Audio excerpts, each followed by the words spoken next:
November of 2017 until October of 2018, I was presidential spokesperson. And I became presidential spokesperson again from April 2020 until November of 2021. May we know, Attorney Roque, let's go back to your wife. Magkano po ba yung tinatanggap niyang per diem per meeting? Hindi ko po talaga alam kasi hindi namin pinag-uusapan yan, but it was a very modest sum. And with reference to your engagement in the government, 2017, 17 Congress, may we know how much your salary is as member of the House during that time? I do not recall, but I still have colleagues from the 17th Congress here. So I think it was, I cannot remember the exact amount, but it was, I don't know, maybe 200, 300,000.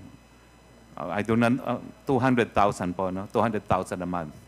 And you likewise mentioned about your appointment as the presidential spokesperson. Is that correct? Yes, Mr. Chair. Can you please enlighten us, how much was your salary as presidential spokesperson? Almost the same because it was the same salary grade as a congressman.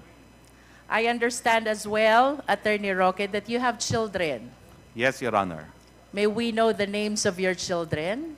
The first one is Bianca Jacinta, and the second one is Harrison Jacob. Bianca and Harrison. Does these names of your children have any connection with Biancham? Yes, Mr. Chair. Biancham Holdings and Trading. You confirm? Yes, Madam Mr. Chair. And can you please enlighten us? When was this holding company incorporated, Attorney Roque? As early as 2015, before there was Pogo, I believe. It was already founded. 2015. Yes, Your Honor.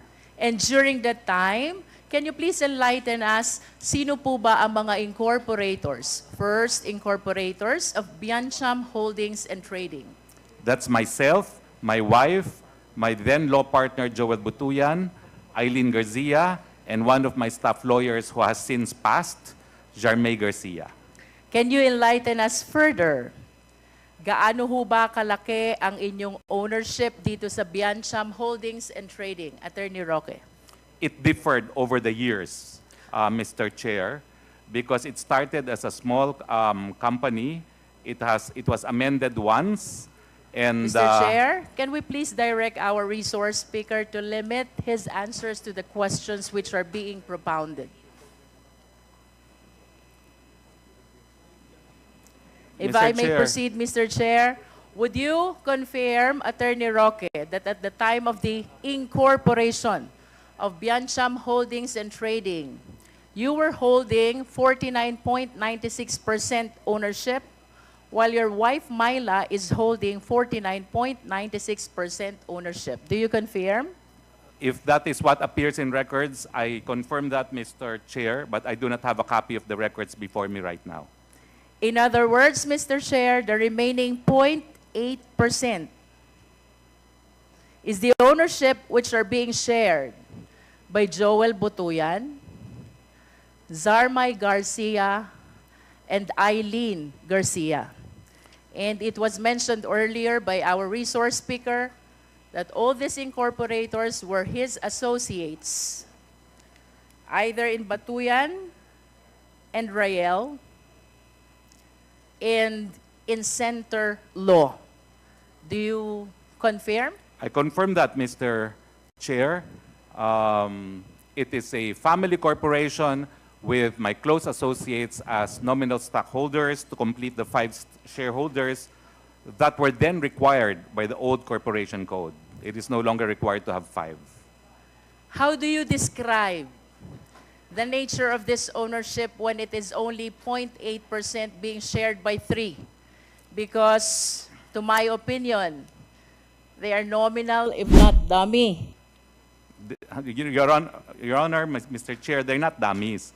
I think the correct term is they are nominal shareholder they hold qualifying shares so that we can complete the minimum 5 members of the board and incorporators that was then required by the old corporation code. This no longer representation, required. Mr. Chair, take notice of the answer of the resource speaker. And do you confirm as well that from 2014 to 2020, you were the president of Biancham?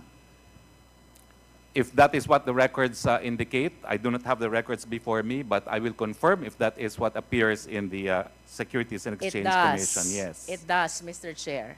And do you confirm as well that your wife, Myla, was a member of the Board of Directors of Biancham from 2014 to 2020 as well? I confirm that, Mr. Chair, because that is the nature of the 5 incorporators and the requirement of 5 directors as well. And do you confirm as well that as the president, a calibrated lawyer, a prominent personality in the legal circle, of course, it is a common knowledge that yearly the company or the corporation is required to file an audited financial statement. Does our resource speaker confirm? I confirm that, Mr. Chair.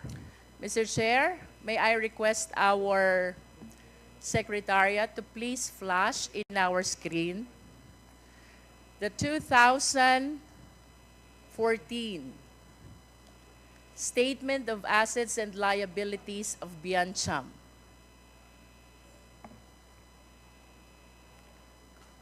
Technical, can you please plus the SAL-N of Atty. Roque?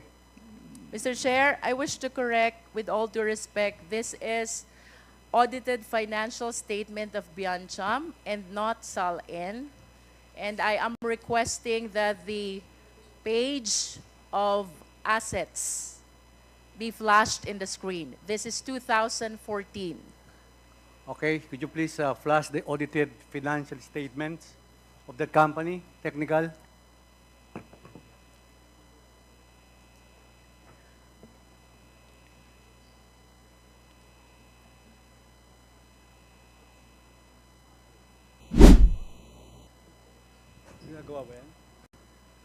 Mr. Chair, while we are waiting for the document to be shared to the public, I wish to share that the document discloses cash for 2014 of Biancham in the total amount of 125,300 pesos.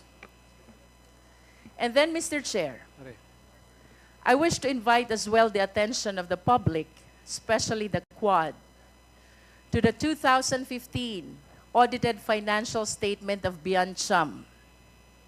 Noticeably, the cash increased from 125,000 from 2014 to 3,125,300 pesos in 2015. I wish to take note, Mr. Chair, 2014 and 2015 were prior to the administration of former President Rodrigo Roa Duterte. Having seen 2014 and 2015 assets of Biancham, kindly flash the 2018 assets of Biancham Holdings. Could you please plus the 2018 audited financial statement of 2018? For the information of the committee, Mr. Chair, from 125,000 in 2014 to 3 million in 2015, the cash or the current assets skyrocketed in 2018 to 67,775,800 pesos. With all due respect, Attorney Roque, saan po nanggaling itong napakalaking perang ito? Please enlighten us. Nagbenta po ang pamilya ko ng isang 1.8 hectares na lupa sa multinational village, Parañaque. We sold it to the Velarde Group. In turn, the Velarde Group swapped it to the SM Group, And our 1.8 hectares now is where the SM warehouse is located. And can you please enlighten us, magkano po ba ang pinagbentahan nyo ng property na nabanggit ninyo? Ang zonal valuation po, nung panahon na binenta Mr. namin, Chair, we are asking about the selling price, not the zonal valuation.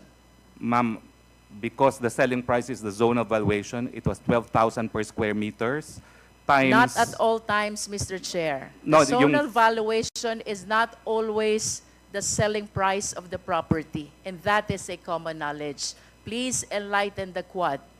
How much was the selling price of your property, which was the source of your 67,775,800 pesos cash of Biancham in 2018? I do not remember the exact amount, but it is roughly for the 1.8 hectares, 216 million, Mr. Chairman. Mr. Chair, in line with the answer of the resource speaker, I respectfully move that we be provided with a copy of the sale document, the deed of sale of the property that was mentioned by our resource speaker. Mr. Chair, Mr. Chair, may I manifest that I have a PowerPoint presentation that I intended to use, and I precisely included in that PowerPoint presentation the deed of sale, Your Honor, of this property of 1.8 hectares in Multinational Village, Parañaque. Mr. Chair, that will depend on the Quad if he will be allowed to make his presentation, Mr. Chair.